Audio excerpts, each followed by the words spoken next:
Now, I was looking for this. Ugh. Pineapple. Is it weird to keep a pineapple in your fridge? I don't think so. Today, we're making pineapple fritters from a 1910 recipe. So stick around and let's get started. Okay, so you can use fresh pineapple or canned pineapple for this recipe.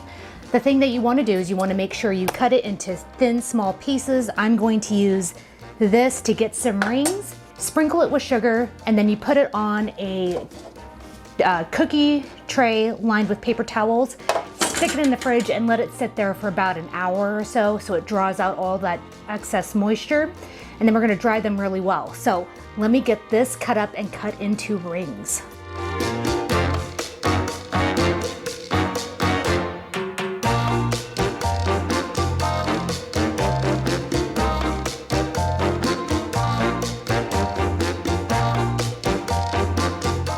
Okay, so I have it in rings.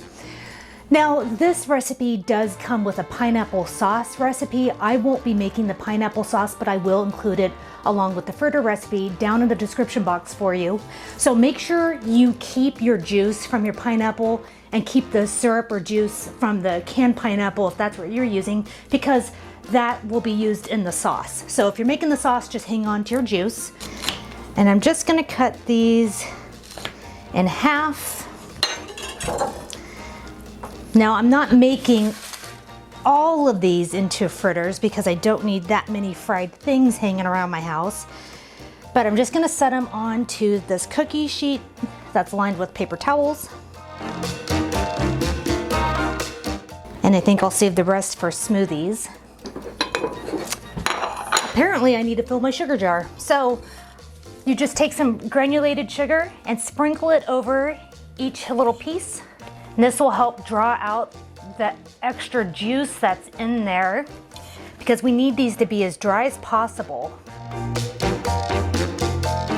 Now it says to let it sit for an hour or two. I think the best place for that will be in the refrigerator so it doesn't spoil on us. And I'm going to put these in my outside fridge because I have more space. So I'll see you guys in about an hour. Okay, so while our pineapple is draining, I'm going to go ahead and make the fritter batter, and it's really simple. It's just flour, salt, mix those together. We're gonna gradually add the milk.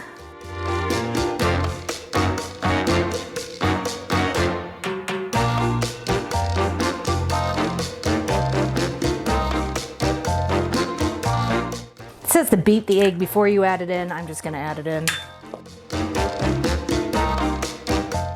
And then just mix it till it's all smooth.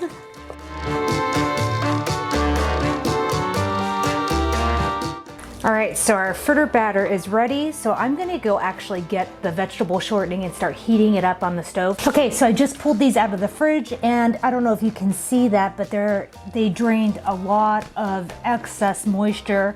So I'm just going to blot them with a paper towel. And again, we just wanna get these as dry as possible. A snack. So the next thing we want to do is we want to sprinkle these with breadcrumbs, and I just have plain breadcrumbs. So let me flip these over. Let's carry these over to the stove. I don't know if you guys can really see this, but I have my breadcrumbed pineapple slices here, my fritter batter here, and then right here I have a pan with some melted vegetable shortening. And what I will be doing is taking this piece, dipping it in the fritter batter, and then I will be frying it until it is golden brown and done. So let's get that going. Flip them over when they're nice golden brown. And then when these are done frying, I'm just gonna put them right back onto my same cookie sheet since it's already lined with paper towels.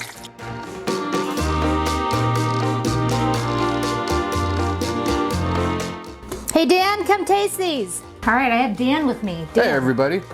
Dan, I made pineapple fritters from this book, The Gold Medal Flour Cookbook. This is from 1910. And one thing I want to say is the recipe did include an additional recipe for a pineapple sauce to go with this. Whoa. But I didn't make it because I was really lazy.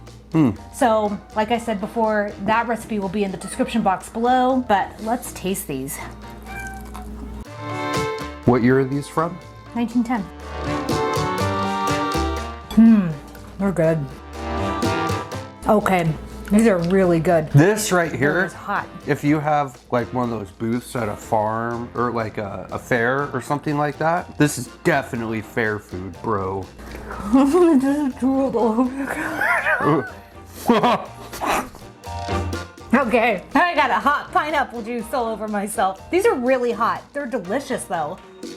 So the sweetness will depend upon how sweet your pineapple is. The fritter batter said you could add a teaspoon of sugar if you wanted if you were using it for sweet things, and I forgot to see that because they didn't include it in the ingredient list.